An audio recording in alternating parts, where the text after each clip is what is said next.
How many of the eyewitnesses report a long tail? For those reporting the tail length, 41% said it was long, and only 2% said it was not long.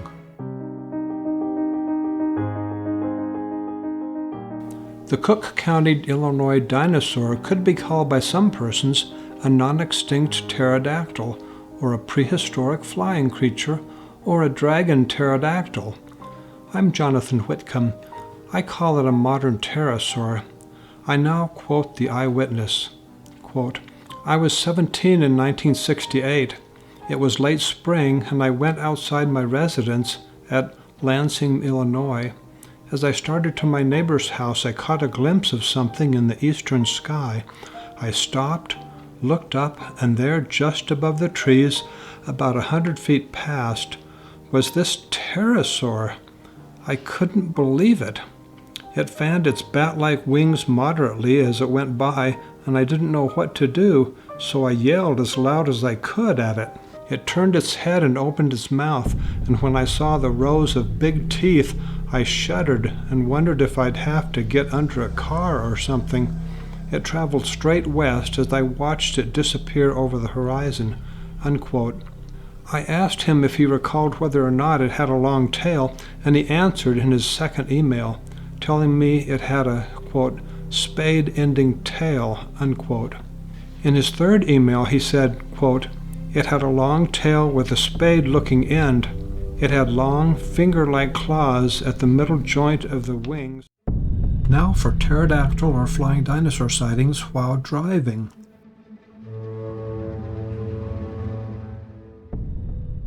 Sighting number 1 over the Maumee River in Ohio, near the town of Antwerp on a hot summer day.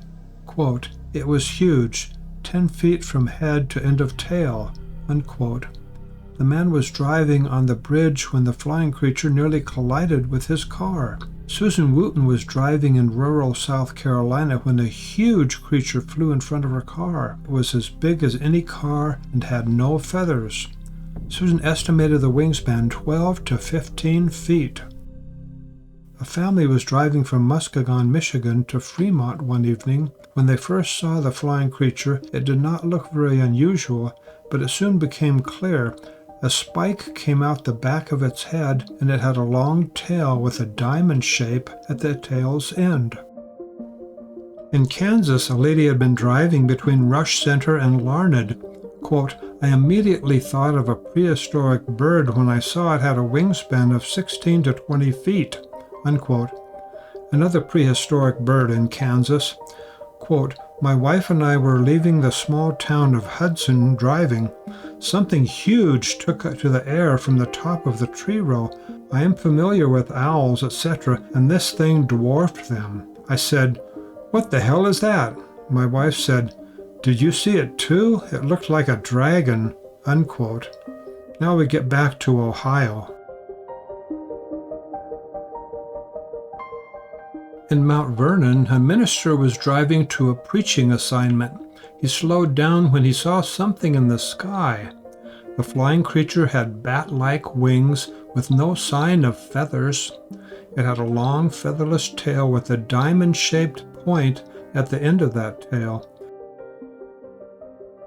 According to the third edition of the nonfiction book Live Pterosaurs in America, the minister knew the birds of Ohio, including those of the Mount Vernon area. He noted that the featherless appearance, head, and tail of the creature differed greatly from the birds. In addition, he was sure it was larger than any bald eagle.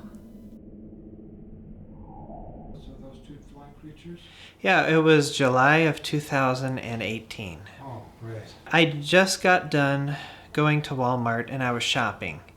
I went to turn onto a highway, and as soon as I took a right and started going down the road, I looked up and I saw a large flying creature, and it immediately drew my attention because its wings were not flapping like a bird's would. It was rolling kind of like a stingray in the ocean. It's away then. Yeah, so what happened was, as I was traveling north, it appeared over my shoulder in the windshield here of the car, and I decided to keep an eye on it, and I was so curious as to what it was. So I was going the same direction it was, and I saw it start to dive, and so I continued to watch it. And I watched it for a good 2 to 3 minutes time. And it slowly dove down and landed at the end of the tree line. Could have been as close as 100 feet. Yes, and then when it went to dive down by the tree line, I noticed that there was a long tail with a bulb at the end of it, and I kept double checking to make sure, and I'm like, that has to be a tail.